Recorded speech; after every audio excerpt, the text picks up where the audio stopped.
இனி வீட்லயே பானிபூரி செய்யலாம் எல்லாரும். ஆச்சி பானிபூரி கிட்.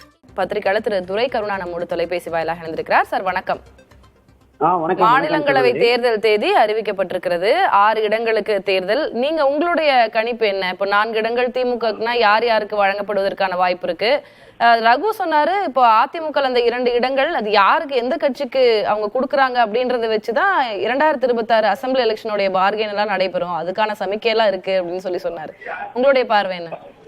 இல்ல, நிச்சயமாக அந்த 6 இடங்களில் 4 இடங்கள் திராவிட முன்னேற்ற கழகத்திற்கு உறுதியாகவே கிடைக்கும். அவங்க யாரு கொடுக்குறாங்கிறது ஏற்கனவே அங்கு சிறப்பாக பணியாற்றிய, இப்போதும் அங்கே ராஜ்யசபை உறுப்பினராக இருக்கிறவர்களுக்கு கூடுதல் வாய்ப்பு இருக்கிறது. 1-2 புதிய முகங்களை அறிமுகப்படுத்தவும் வாய்ப்பு இருக்கிறது.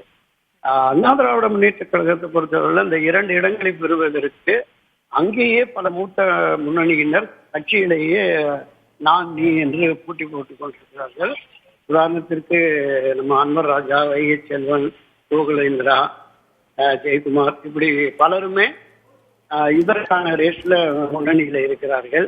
இதை தாண்டி தேமுதிகவுக்கு ஒப்பந்தம் போட்டு எங்களுக்கு கொடுத்திருக்கிறாங்க, நாங்க அதை வாங்கியே தீர்வோம், பேச்சுவார்த்தை நடத்துவோம் என்றெல்லாம் பேசி வருகிறார்கள். அது எந்த அளவுக்கு சாத்தியம் என்று தெரியவில்லை. தேமுதிக குறித்தான கேள்வி எழுப்பப்படும் போது அதனை எடப்பாடி பழனிசாமி அவர்கள் மறுத்து விட்டார்ல. நாங்க எப்ப சொன்னோம், நாங்க எப்ப வாக்குறுதி கொடுத்தோம் என்பதாக அவர் அதனை புறந்தள்ளி இருந்தார். அதையும் நம்ம பார்த்தோம் கடந்த காலங்கள்ல. நிச்சயமாக ஆனாலுமே பிரேமலரா நம்பிக்கையோடு இருக்கிறார். எந்த வகையிலாவது நாம ஒரு இடம் வாங்கிடுவோம் அப்படிங்கிற மாதிரி.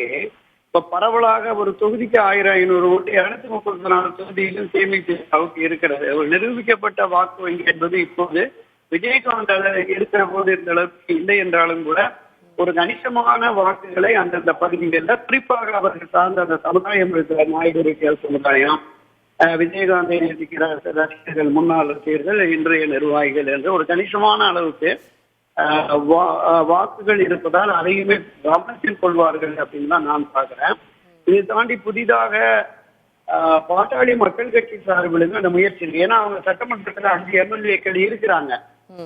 அந்த 5 எம்எல்ஏக்கள் பாமகனுடைய 4 எம்எல்ஏ, பாரதிய ஜனதா கட்சியினுடைய எம்எல்ஏக்கள், இவங்க சேர்ந்தாதான் நமக்கு அந்த 2 இடமே உறுதின்னு வரும் இல்லையா? ஏறத்தாழ ஒரு 65 சட்டமன்ற உறுப்பினர் இருக்காங்க. இதுல 2 பேர் வேணும் அப்படிங்கிற போது ஓபிஎஸ் அணியில் இருக்கிற அந்த 4 எம்எல்ஏக்கள், பாட்டாளி மக்கள் கட்சியில் இருக்கிற 5 எம்எல்ஏக்கள், பாஜகவில் இருக்கிற அந்த 4 எம்எல்ஏக்கள், இவர்களுடைய வாக்குகளும் சேர்ந்தால்தான் இன்னொரு ராஜ்யசபா உறுப்பினர் உறுதிப்படுத்தப்படும் அப்படிங்கிறது இப்போதைய நிலை. எனவே இந்த பிரச்சனை என்பது அதிமுகவுக்கு ஒரு மிகப்பெரிய தலைவலியாகத்தான் இருக்கும். திரு எடப்பாடி பழனிசாமி எப்படி எதிர்கொள்ள போகிறார் இந்த பிரச்சனையை? 2 பேருமே அண்ணா திராவிட முன்னேற்ற கழகத்திலிருந்து தேர்ந்தெடுத்து அனுப்ப போகிறார்களா, அல்லது வலிமையான கூட்டணியை உருவாக்குவதற்கான அந்த முன்முயற்சியில் அன்புமணி தரப்புக்கு ஏதாவது வாய்ப்புகள் கிடைக்குமா, இல்ல வாக்கு சதவீதம் பரவலாக இருக்கிற தேமுதிகவுக்கு ஒரு இடத்தை கொடுப்போம் என்று முடிவெடுப்பார்களா? இது ஒரு மிகப்பெரிய கேள்விக்குறியாகத்தான் இருக்கிறது சகோதரி. இப்ப பாரதிய ஜனதா டிமாண்ட் பண்ண மாட்டாங்களா? அப்போ எங்களுக்கான ஒரு மாநிலங்களவை உறுப்பினர் பதவி வேண்டும்னு. ஏன்னா ஏற்கனவே கூட்டணியில இருக்கிறாங்க. தொடர்ந்து 2026லயும் ஒன்றாக இணைந்து பயணிக்க போகிறார்கள். பாமக ஒரு புறம், தேமுதிகவுடைய டிமாண்ட் ஒரு புறம், பாரதிய ஜனதாவும் கேட்பாங்கல்ல. ஒரு இடத்துக்கு இப்ப இவ்வளவு போட்டியா? ஆமா, பாரதிய ஜனதா கட்சியை பொறுத்தளவுல மத்தியில் அவங்களுக்கு ஒரு எம்பிங்கிறது ராஜ்யசபால மிகப்பெரிய ஒரு எதிர்பார்ப்பு, பலம் அவங்களுக்கு. எனவே நிச்சயம் அவர்கள் தரப்பில் இருந்தும் கோரிக்கைகள், அழுத்தங்கள் கூட கொடுக்கப்படலாம் அப்படிங்கறதுதான் நீங்க சொன்ன மாதிரி அதுவும் நியாயமான பார்வையாகத்தான் தெரியும். நன்றி திரு துரை கருணா. இணைப்பில் உங்களுடைய கருத்துக்களை, உங்களுடைய பார்வையை பகிர்ந்து கொண்டதற்கு. ஜூன் 19ஆம் தேதி தமிழகத்திற்கு ராஜ்யசபா எம்பிக்கள் தேர்தல் நடைபெறுவதாக அறிவிக்கப்பட்டிருக்கிறது. அதனைத் தொடர்ந்து திமுகவுக்கு 4 இடங்கள், அதிமுகவுக்கு 2 இடம் என்று கணிக்கப்படும் சூழலில் அதிமுக யார் யாருக்கு இந்த உறுப்பினர் பதவியை வழங்குவதற்கான வாய்ப்பு இருக்கிறது என்பது ஒரு மிகப்பெரிய கேள்வியாக இருக்கிறது. அரசியல் களத்தில் அது எதிர்பார்ப்பை எழுப்பியிருக்கிறது. இனி வீட்லயே பானிபூரி செய்யலாம் எல்லாரும். ஆச்சி பானிபூரி கிட்.